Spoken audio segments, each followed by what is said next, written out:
বেগুনি তো আমাদের কম বেশি বানানোও হয় আর খাওয়াও হয়, কিন্তু আজ আমি আপনাদের সাথে শেয়ার করব কুমড়ানি বা কুমড়োর চপ বা পকোড়া। যাই বলো না কেন, আপনাদের যদি অন্য কোনো নাম জানা থাকে আমাকে কমেন্টে জানাবেন। হেসেল লাভার চ্যানেলে আপনাদের সবাইকে স্বাগত।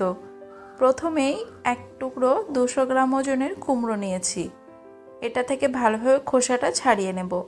খোসাটাকে কিন্তু ভালোভাবে পরিষ্কার করে নিতে হবে। এই কুমড়োর খোসা ছাড়ানোটা একটু টাফ, তাই আপনারা চাইলে বটি দিয়েও এই কাজটা করে নিতে পারেন।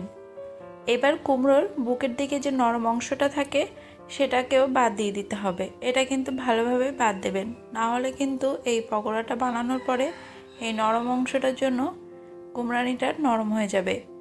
যাই হোক, এবার কুমড়োটাকে পাতলা পাতলা করে কেটে নিতে হবে। দেখুন, পাতলা মানে কিন্তু ভীষণ পাতলা না, ওই আবার মোটাও না, মিডিয়াম মতো রাখবেন।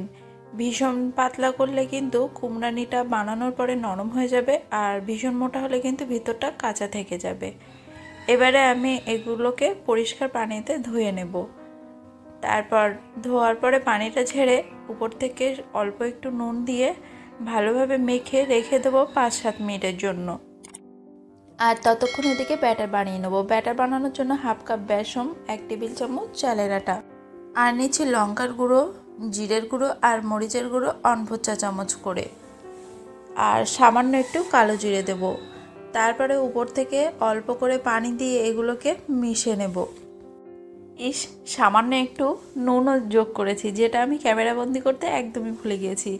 যাই হোক, স্বাদ মতো নুন দিয়ে দেবেন আর অল্প অল্প করে পানি যোগ করে একটা ব্যাটার বানিয়ে নেব। দেখুন, পানিটা কিন্তু একেবারে যোগ করবেন না, তাহলে কিন্তু ব্যাটারটা একদমই ভালো হয় না। বেসন কিন্তু ছোট ছোট দলা বেঁধে থাকে।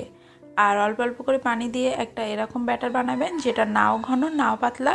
হাতে তুললে দেখবেন হাতে লেগে থাকছে, আবার ফোঁটা ফোঁটা পড়ে যাচ্ছে।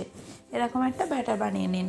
তারপর এদিকে একটা কাপড়ের উপরে যে নুন মাখানো কুমড়ো রেখেছিলাম সেগুলোকে দিয়ে দিলাম, কারণ কুমড়োয় নুন মাখানোর কারণে দেখবেন এর থেকে যা হোক একটু পানি ছেড়েছে, আর সেই পানিটা কিন্তু আমাদেরকে মুছে নিতে হবে। তা না হলে কিন্তু এই কুমড়ানিটা বানানোর পরে নরম হয়ে যাবে। ভালোভাবে পানিটা মুছে নেওয়ার পর এদিকে কড়াইতে সর্ষের তেল বসিয়ে দিচ্ছি। আপনারা চাইলে সাদা তেলও নিতে পারেন, তবে সর্ষের তেলে ভাজাটার জন্য একটু বেশি ভালো হয়। তেলটা গরম হলে তার থেকে অল্প একটু তেল তুলে আমি এই ব্যাটারের মধ্যে দিয়ে আবারও ব্যাটারটাকে ভালোভাবে মিশিয়ে নেব। আর ব্যাটারটা কিন্তু ভালোভাবে ফাটাবেন, তাহলে দেখবেন উপরে কোটিংটা বেশ মুচমুচে হয়েছে। এক এক করে কুমড়োর পিসগুলোকে ব্যাটারের মধ্যে ডুবিয়ে তেলে ছাড়বেন, আর ব্যাটারের মধ্যে ডুবিয়ে যে এক্সট্রা ব্যাটারটা থাকবে সেটা কিন্তু ঝেড়ে নেবেন। তারপর তেলের মধ্যে দিতে হবে। তেলটা কিন্তু মাঝামাঝি গরম হতে হবে, ভীষণ গরম তেলে কিন্তু এটা ছাড়বেন না। আর গ্যাসের আঁচ মিডিয়াম রেখে এগুলোকে একটু সময় নিয়ে ভেজে নেবেন।